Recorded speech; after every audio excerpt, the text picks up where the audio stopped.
Hello everybody, welcome to divinely guided 7777। कैसे हैं आप सब लोग। मैं आ गई हूँ एक और फ्रेश रीडिंग के साथ। और एज़ यूजुअल जैसे मेरे चैनल पे टॉपिक्स बड़े डिफरेंट होते हैं, तो आज भी टॉपिक बड़ा डिफरेंट है। और वो टॉपिक ये है कि आपके इस रिलेशनशिप में थ्रेट क्या है। थ्रेट कह लें, रेड फ्लैग्स कह लें, कि आपको अपना रिलेशनशिप किस पॉइंट ऑफ व्यू से थ्रेटनिंग लगता है, कि ये चीज़ रिलेशनशिप में गड़बड़ वाली है, ये चीज़ रिलेशनशिप में सही नहीं है। इस बात को लेकर मुझे सफोकेशन होती है। मैंने अगर अपने रिश्ते में, अपनी लव लाइफ में कुछ किया तो ये एक बहुत बड़ा ख़तरे का निशान है, जो कि पता नहीं आगे जाके क्या होगा, इस तरह की चीज़ें। तो I am doing it for the first time. मुझे नहीं पता ये रीडिंग किस तरीके से प्रोसीड होगी, बट लेट्स सी कि आपके रिलेशनशिप में थ्रेट्स क्या हैं। आपको क्या चीज़ें अपने रिलेशनशिप में ख़तरनाक लगती हैं कि अगर आपने वो अटेम्प्ट की तो क्या हो सकता है। ठीक है। कुछ लोगों को ये डेक बहुत बुरा लगता है, लेकिन भाई डेक तो डेक है। और ये डेक बेसिकली है ही ऐसा जिसके अंदर आपको वो चीज़ें पता चलें जो आपकी नॉलेज में बिल्कुल भी नहीं है। मैं इनको बहुत पर्टिकुलर रीडिंग्स में यूज़ करती हूँ ताकि मैं ख़ुद बहुत डिग डाउन कर सकूँ और डीप एनालिसिस कर सकूँ कि रीडिंग में क्या चीज़ें आ रही हैं। तो रिगार्डलेस आपकी लाइफ में जो भी सिचुएशन है, ये रीडिंग सबके लिए ओपन है। इम्पॉर्टेंटली उन लोगों के लिए जो लोग रिलेशनशिप में हैं और वो जानना चाहते हैं कि उनके रिलेशनशिप का थ्रेट, कॉज या हार्म क्या हो सकता है या क्या है। अगर वो अपने रिलेशनशिप में कोई फ़ैसला करना चाह रहे हैं तो क्या थ्रेट होगा। Let's see what are the threats in this relationship. आपके रिलेशनशिप में थ्रेट क्या है, थ्रेटनिंग चीज़ें क्या हैं। Game over, putting on a show, knowing they F you. अच्छा, यानी कि मेसअप आपको पता चल चुका है, मेस्ड अप आप हो चुके हैं, bad choices. Well, it's good to know before time, it's never too late. एक तो सबसे बड़ा थ्रेट ये है कि अब ये रिलेशनशिप, जितने भी लोग इस वक्त देख रहे हैं, हो सकता है ये सबसे मैच ना करे। एंड ये शादीशुदा लोगों से भी मैच ना करे। ये उन लोगों से ज़्यादा शायद मैच करेगा जो लोग लव अफेयर में हैं। और अगर मैरिड लोगों से मैच करता है तो वेल वेल एंड गुड। एक तो ये कि आपको अब लगता है कि जैसे अब जो पोटेंशियल थी इस रिश्ते की वो ख़त्म हो गई है। आपको ये फीलिंग आ गई है कि now there is no more intimacy. अब यहाँ पर लगाव ज़्यादा नहीं रहा, यहाँ मुरव्वत ज़्यादा नहीं रही, यहाँ पर कुछ नहीं, यहाँ पर हर चीज़ अब बहुत फोर्सफुली करनी पड़ती है। और हर चीज़ पर ये बहुत दिखावा करना पड़ता है कि जैसे वी आर पार्टनर्स। और एफर्ट कॉन्शियसली नहीं आती, डिलिबरेटली नहीं आती, खुद से नहीं आती। में रिश्ते की एफ़र्ट या पार्टनरशिप की एफ़र्ट में अननेसेसरीली शो ऑफ फ्लेक्सेस करना ज़रा ज़्यादा है। दूसरी सबसे इम्पॉर्टेंट बात, आप बहुत ज़्यादा बेजारी नोटिस करने लगे हैं अपने पार्टनर की तरफ से, जबकि वो आपके साथ इस तरह का कर रहे हैं। लेकिन बिल्कुल ऐसे शो करना है जैसे कोफ्त हो रही है और उकताहट है। जो कुछ नहीं होना चाहिए था वो सब कुछ रिश्ते में हो गया। इस पार्टनरशिप में, इस लव अफेयर में सब कुछ वो हो गया जो नहीं होना चाहिए था। एक्सट्रीम लेवल का फड्डा देख लिया, एक्सट्रीम लेवल का कैरेक्टर असैसिनेशन देख लिया, एक्सट्रीम लेवल की इंटीमेसी देख ली, एक्सट्रीम सब चीज़ें इतनी ज़्यादा एक्सट्रीम पे हो गई कि अब लिटरली आप दोनों में से कोई एक जो है वो बहुत ज़्यादा बैड हैबिट्स में भी चला गया है। और गैदरिंग्स का बहुत ओपनली पता चला किस तरह के दोस्त हैं। और सबसे बड़ा जो थ्रेट आपको इस रिलेशनशिप में अभी फील हो रहा है, अचानक से आप दोनों में से किसी एक का रीग्रुपिंग हुआ है। और रीग्रुपिंग में जो नए दोस्त या नए लोग आए हैं या जो नई कंपनी या कोई नया सर्कल दोस्तों का जो बना है, they are not in good habits. उनकी एक्टिविटीज़ अच्छी नहीं हैं। लाइक मिंगल अराउंड करना, नाइट हैंगआउट्स करना, ड्रग्स, अल्कोहल, स्मोकिंग, वेपिंग और किसी के साथ भी फ्लर्ट कर लेना, drinks, clubs, parties, dance parties, ये सब चीज़ें जो कि नॉर्मली ये नहीं थी। एंड उसी के दौरान कुछ और भी चीज़ों का मल्टीप्लाई हो जाना। तो आपको ये लग रहा है कि मैं रोकूं भी, मैं खुद भी रुकूं, मैं इसको निभाने के लिए उसका पार्ट भी बनूं, मुझे वो माहौल अच्छा भी ना लगे, और फिर उसके बाद उसका जो मना करने पर बिहेवियर हो वो और ज़्यादा ज़लालत से भरपूर हो। तो कुछ चीज़ें आपको लग रहा है कि नहीं, अब ये अलार्मिंग होती जा रही हैं और अब मुझे इन चीज़ों से पीछे हटने की ज़रूरत है। तो यानी कि अगर मैं ये कहूँ कि अब आपको अपने रिलेशनशिप में थ्रेटनिंग क्या लगने लगा है, वो आपको अपने ही रिलेशनशिप का एक कमरे का माहौल होता है ना, आपको बस अपने रिलेशनशिप का माहौल अजीब सा लगने लगा है।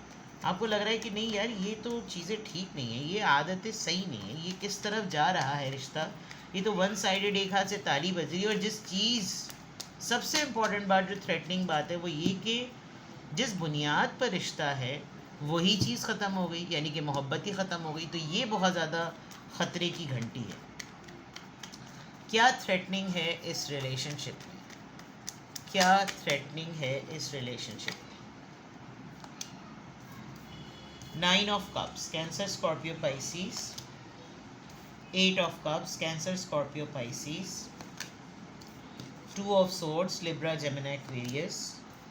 And 9 of pentacles. 9 दो दफ़ा आया है। हाँ, अब मैं आपको एक बात कह सकती हूँ कि अब ये रिस्की है मामला, अब ये थ्रेटनिंग है। थ्रेटनिंग इस वजह से, शायद जब आप दोनों रिलेशनशिप में आए तो कोई अपनी तन्हाई को ख़त्म करना चाह रहा था। उसके पास पैसा, status, career, life, legacy, freedom, सब कुछ था। It was only a matter that कोई कंपनी हो, कोई साथ में हो, अदरवाइज़ एज सच कोई ज़रूरत नहीं थी।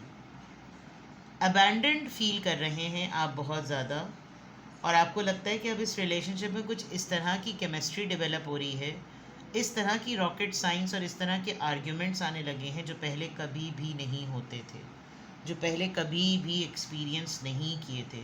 अब वो क्यों होने लगे हैं, क्या मामला है, क्या मसला है? सबसे बड़ी बात, अब कंपैरिजन बहुत होता है, कोई और भी बीच में आ रहा है, और उसमें उसकी वजह से बहुत सी चीज़ें ऐसी हैं जो बिल्कुल पोल्स अपार्ट हो रही हैं, कि जैसे इस तरफ जाऊं या उस तरफ जाऊं। आपको कुछ ऐसी भी बात पता चली है जो शायद शुरू शुरू में नहीं पता चली थी। बम का काम तो एक ही बात पता चलती है, वो ये होती है कि आप अपने पार्टनर की लाइफ में फ़र्स्ट अटेम्प्ट नहीं है, आपके पर्सन की लाइफ में पहले से कोई और मौजूद था या थी। विद द 2 ऑफ सोर्ड्स ऐसा लग रहा है। प्लस वो जो मैंने तन्हाई को किल करने वाली बात की थी, ऐसा लग रहा है कि फ़िल वक्त तो ठीक था, लेकिन जब लाइफ रेगुलर रूटीन में आई तो इस पर्सन को अपनी आज़ादी बहुत ज़्यादा अजीज़ हो रही है, और इस पर्सन को अब आपके साथ अपनी अटैचमेंट बहुत ज़्यादा सफोकेटिंग और कंट्रोलिंग लगती है। उसको लगता है कि जैसे आप बहुत ज़्यादा रूल और बॉस करने में लगे हुए हैं। ऐसा लग रहा है कि जैसे आप हर चीज़ को अपने कंट्रोल में करने लगे हैं, और फिर आपके पर्सन जो है वो आपसे उकताहट और बेजारी शो करते होंगे। तो ये पार्ट है, ये फेज़ है, इस तरह की चीज़ें हैं। और जो चीज़ अचीव होनी थी वो अचीव हो गई, जो चीज़ प्लेजर में होनी थी वो चीज़ प्लेजर में हो गई। अब ये पर्सन बहुत हद तक आपसे दूरी इख्तियार करता हुआ नज़र आ रहा है, मूव ऑन करता हुआ नज़र आ रहा है। और मूव ऑन करने में अब उसको ये भी डर नहीं लग रहा कि वो आपको डिक्लेयर करे कि क्यों मैंने जो है वो दूरी इख्तियार की है, बिकॉज मेरे पास लाइफ के और ऑप्शंस भी हैं। लेट्स क्लैरिफाई कि ये 9 ऑफ कप्स यहाँ पर क्यों आया है, 9 ऑफ कप्स यहाँ पर क्यों आया है, 7 ऑफ सॉर्ड्स। मैंने कहा था दिखाया कुछ है और हुआ कुछ है। दिस पर्सन हैज़ नॉट, इसने आपको ट्रू कलर्स और ट्रू कार्ड्स और ट्रू फीलिंग्स अपनी नहीं शो करी। बिहाइंड द सीन कुछ और था, इसको कुछ ना कुछ अचीव करना था, इसने अचीव कर लिया। इसका रियल प्लान क्या था वो इसने आपको नहीं भनक पड़ने दी, और कुछ ना कुछ इसने सीक्रेसी में रखा है, अभी भी आपको कुछ नहीं पता है। 8 ऑफ कप्स यहाँ पर क्यों आया है, 8 ऑफ कप्स यहाँ पर क्यों आया है, the fool. This person is thinking to start a new life. आप रुकें तो रुकें, नहीं रुकें तो नहीं रुकें। मैंने तो अपनी ज़िंदगी में हालात को, चीज़ों को, लोगों को, रिश्तों को एक्सप्लोर करना है, तो तुम भी एक उस एक्सप्लोरेशन का पार्ट हो। एक्सप्लोर हो गए, एक्सप्लोर हो गई, अब हम कुछ और करेंगे। टू ऑफ सोर्ड्स यहाँ पर क्यों आया है? टू ऑफ सोर्ड्स यहाँ पर क्यों आया है? The lovers, somebody else. मैंने कहा था कि थर्ड पार्टी आ गई है। A new affair, a new person, a new life, a new relationship. Nine of pentacles यहाँ पर क्यों आ गया है? Page of cups. ये पर्सन आपसे ऐसे सरसरी तौर पर आपसे एक्सक्यूज़ करेगा कि फ़ाइन, ठीक है ना, क्या हुआ, बस सही है, होता है, चलता है, लाइफ है, दुनिया है, बस ख़त्म बात, बस सही है, कोई ऐसा मसला नहीं। मतलब इस इंसान को कोई मतलब ये जो कार्ड है ना, दे नोइंग दे एफ अप, तो ये हो गया है, आप समझ लीजिए। तो जो थ्रेटनिंग है, क्या थ्रेटनिंग है इस रिलेशनशिप में?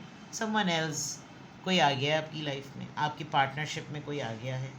और लिटरली गेम ओवर से अगर रीडिंग स्टार्ट हो रही है तो ये सबसे बड़ा थ्रेट है कि अब शुरू वाले मामलात, शुरू के दिनों के मामलात नहीं रहे।